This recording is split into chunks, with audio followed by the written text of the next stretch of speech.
thought I would do a hair video. A lot of you ask me how I get my curls when it's that mad hairdo, so I'm going to do that today. I wash my hair today with Damage Remedy from Aveda, and sometimes I use Olaplex and sometimes I use Kerastase, but I kind of generally go for mask. Josh Wood, the everything mask. I use generally a very heavy mask at the end of my hair. What I then do is I put it in a towel for about 5 minutes and then I take it out, and I haven't brushed it. That's the key here. I haven't brushed it straight. When I was in the shower, I was brushing through the conditioner. I left quite a lot of conditioner on the ends, but once I've come out the shower, I don't brush my hair again. Otherwise, it just goes frizzy. I'm going to start off with the Iles formula. I found this from a little pharmacy in Beecham Place. It was like 38 bloody pounds, but it's called Curl Revive. So what I do is I get that and I just put it through my hair.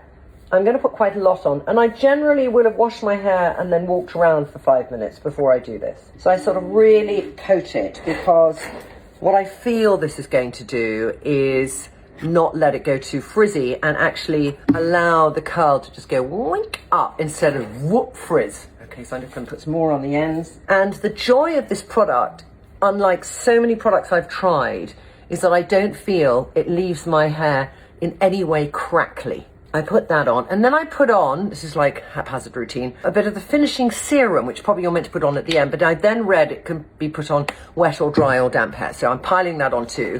I don't want to weigh it down. I don't know if this weighs it down more, but I just do it on the ends, like that. Because where I'm going to put the diffuser, it protects it, and I don't want the diffuser to dry out my hair too much, giving myself a morning massage. And then I just start this kind of what I call just crunchy, my crunching technique.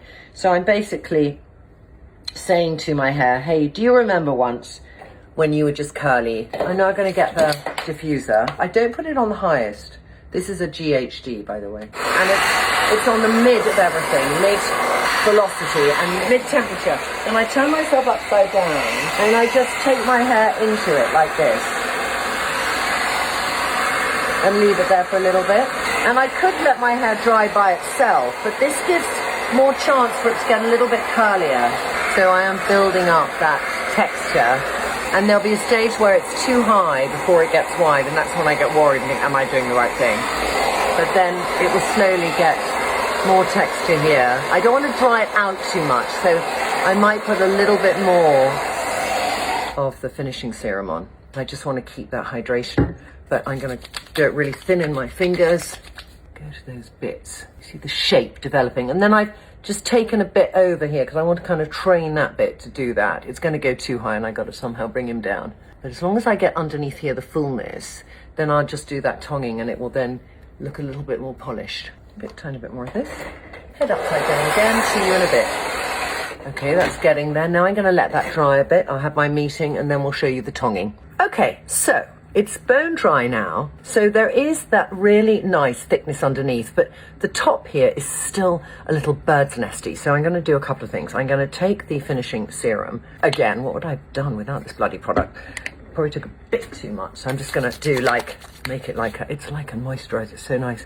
And I'm just going to put a little bit here because I want to play at the top. What it does is it just takes that little dryness away. And you have to be very careful when you're doing tonguing that you don't change the texture dramatically between what's been dried madly and what you want to get a little more structured. So I'd say that needs a bit more structure. So I'm going to take a little bit here, and I'm just going to very gently brush the end, not too much. This is the bit that, it's always ironic that the bit that is the thinnest is the bit that's most going to get damaged by tongs. I don't open it. This is a GHD one. And then I'm just going to go and do that. And I go 1, 2, 3, 4, 5. And it would just drop down. I'm going to leave it there hot, otherwise it will just turn into frizzball. And then I'll take this top bit, which just looks a bit manky, do you see? Brush it very gently. You don't need to brush it. I mean, you can also just brush it out straight. You can see it becomes frizzy. So then I'm just going to go, and this one, I'm going to push it to the front, and then I'm just going to go around again. 1, 2, 3, 4, 5, like that. So around the face, less frizz. And then I might do the back is probably going to be a real bird's nest. So I'm just going to take these top little bits. I probably do in total like this, maybe about 6 bits. So I'm going to go like that and just press down the flyaways and use that to do it. And then I take this and I keep the hair quite loose, not loose around it, but you see I'm not making it tight around it. Just do a little bit of 1, 2, 3, 4, 5. And let it go. Just let it sit in the hair. Don't do anything with it. And then another side here where this feels a little bit, look, tiny bit bird's nesty again. Don't get too big a pieces. Get those hairs to come down. And then you can either go, oh, yeah, obviously don't burn yourself. Trick is not to have them going in the same direction because I don't want to look like some ringlet person. So I'm nearly there. I mean, it's that fewer pieces. I might actually do that. Do you see that top bit feels very frizzy actually? So I might just do that, hop again, and then I'm just gonna do, I think this is a different direction from the one I've done at the front. There. Okay.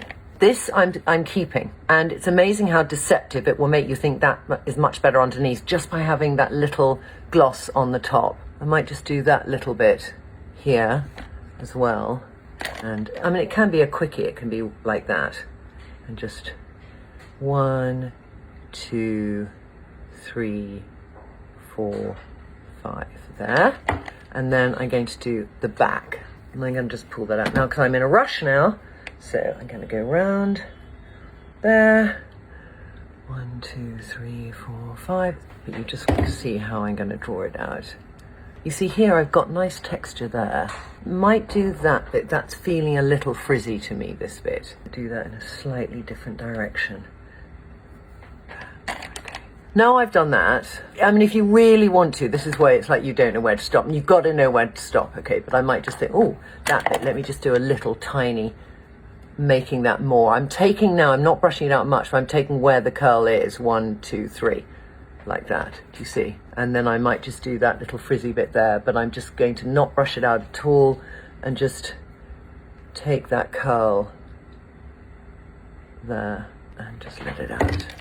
There. So then I'll take a little bit more of this again.